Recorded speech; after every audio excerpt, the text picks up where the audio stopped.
Role दादा, पहिल्या काही फेऱ्यांमध्ये लीड मिळताना दिसतंय, कसं बघताय या लीड? फक्त बारामती सांगा तुम्हाला जे काय वाटतं पण बारामती. खरं अख्ख्या देशाचं जर तुम्ही म्हणालात ही तिसरी चौथी फेरी चाललेली, त्यामुळे त्याच्यावर बोलणं आत्ताच हे खूप लवकर होईल. तसंच बारामतीच्या बाबतीत सुद्धा बारामतीत काही शहरी मतदार आहे, काही ग्रामीण भागातला आहे. त्यामुळे आता मला वाटतं 4 फेऱ्या झालेल्या आहेत. यात सुप्रियाताई लीडवर दिसत आहेत. परंतु असं जरी असलं तर हे थोडं लवकर होईल असं मला वाटतं. थोडं आपण थांबून त्याबद्दल प्रतिक्रिया द्याव्यात. आता जर बघायला गेलं तर आतापर्यंतच्या काळाबद्दल तुम्हाला काय वाटतं? हे कल कायम सातत्यानं पुढे राहतील का याच्यामध्ये कुठेतरी खंड पडू शकतो? सगळे जर एका वेळी जर पेट्या चेक करत असतील तर मग काही फरक पडणार नाही.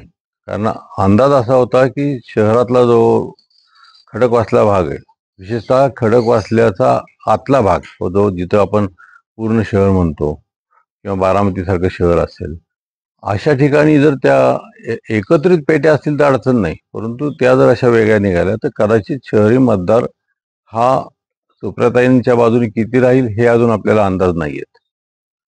त्यामुळे एकंदरीतच लीड आपल्याला नक्की राहणार आहे याबद्दल आपल्याला खात्री वाटते. 19 लोकसभा मतदारसंघामध्ये अजितदादांची आणि पूर्ण परिवार वेगवेगळा पाहायला मिळाला. कुठेतरी आताचा लीड पाहता म्हणजे पवार परिवाराने जे जे काही रणनीती केलेली आहे ती यशस्वी होताना दिसते का? खरं आता परिवार हा विषय खूप जुना झालेला आहे. पवार परिवार जर तुम्ही म्हणालात तर इथे दोन वेगळे गट आहेत आता. एक म्हणजे वेगवेगळ्या याच्यातले विरोधी आमदार, सर्व त्यातले पदाधिकारी आणि हे सर्व जी मंडळी जी पदाधिकारी असतात ती सगळी एका बाजूला एका परिवारात गेल्यासारखी दिसत आहेत. आणि सर्वसामान्य जनता की जी पवार साहेबांना मानते, सुप्रियाताईंना मानते आणि ज्यांना वाटतंय की हा अन्याय झालेला आहे आणि खासदारकीला पाठवताना, कारण बारामतीची जी जनता आहे विशेषतः मतदार, त्यांना एक नक्की कळतं की खासदारसाठी सेंट्रलला कुणाला पाठवावं आणि इथं स्टेटला कुणाला पाठवावं. आणि मला वाटतं त्याचा हा परिणाम आहे.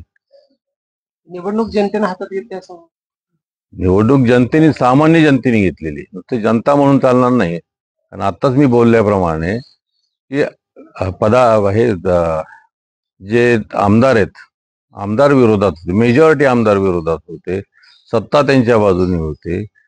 असं जनता म्हणते की त्यात पैशाचाही वापर झाला असं जनता म्हणते. आणि असं असताना आणि बऱ्याच वेळा सगळ्या संस्था ज्या लोकल संस्था असतात, जेडपी, पंचायत समिती किंवा शुगर फॅक्टरी, ह्या सगळ्या त्यांच्या बाजूने असताना सुद्धा सामान्य जनतेवर हे इलेक्शन होतं आणि हे महत्वाचं आहे. दादा, आताची आघाडी बघितली तर कोणाला उदाहरण याचा निश्चय आहे का? कुठला?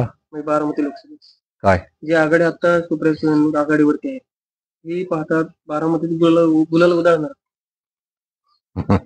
गुलाल उधळणार म्हणजे तुम्हाला असं म्हणायचं का की मेजॉरिटी येणार, आपल्या बहुमताने सुप्रियाताई विजय होणार का? ते नक्कीच होणार आहेत. सामान्य जनता बरोबर आहे. शेवट मतदार हा सामान्य जनता आहे. मतदार जरी वरचे पदाधिकारी असले तरी सामान्य जनता ही मेजॉरिटीने आहे.